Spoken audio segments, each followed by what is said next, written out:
காதலிக்க ஆரம்பிச்சா மன நிம்மதி போயிடும் தமன்னா சொல்றாங்க. ஹிந்தியில சைஃப் அலிகானுக்கு ஜோடியா தமன்னா நடிச்சிட்டு வரும் படம் ஹம்சகல்ஸ்.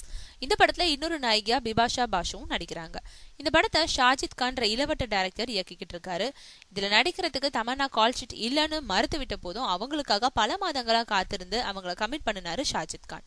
அதே அடுத்து படப்பிடிப்பு தொடங்கிய போது பிபாஷா பாசுவை விட தமன்னாவுக்கே அதிக முக்கியத்துவம் கொடுத்து அவரு படப்பிடிப்பு இல்லாத நாட்களையும் தமன்னாவோட ஜாலியா சுத்திக்கிட்டு தெரிவதா மும்பை மீடியாக்கள்ல ஆரம்பத்துல பரவன செய்தி இப்போ அவங்க 2 பேரும் தீவிரமா காதலிச்சுட்டு இருக்கிறதா சொல்லப்படுது.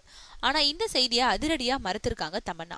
ஹம்சகல்ஸ் படத்தை இயக்கும் ஷாஜித் கான் எனக்கு சகோதரர் மாதிரி, நானும் அவரும் அண்ணன் தங்கை மாதிரி தான் பழகிட்டு இருக்கோம். நாங்க பாசத்தோட பழகுறத மீடியாக்கள் தான் காதலா திரிச்சு செய்தி பரப்பிட்டாங்கன்னு சொல்லு தமன்னா.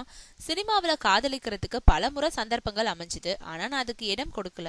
காரணம், சினிமாவில பிஸியா நடிச்சுக்கிட்டு இருக்க நேரத்துல காதல்ல விழுந்தா கெரியர் போயிடும், குறிப்பா மன நிம்மதியும் போயிடும்ன்றது எனக்கு நல்லா தெரியும். அதனாலதான் காதல் கத்திரிக்காயை எல்லாம் கொஞ்ச காலத்துக்கு தள்ளி வச்சிருக்கேன்னு சொல்றாங்க தமன்னா.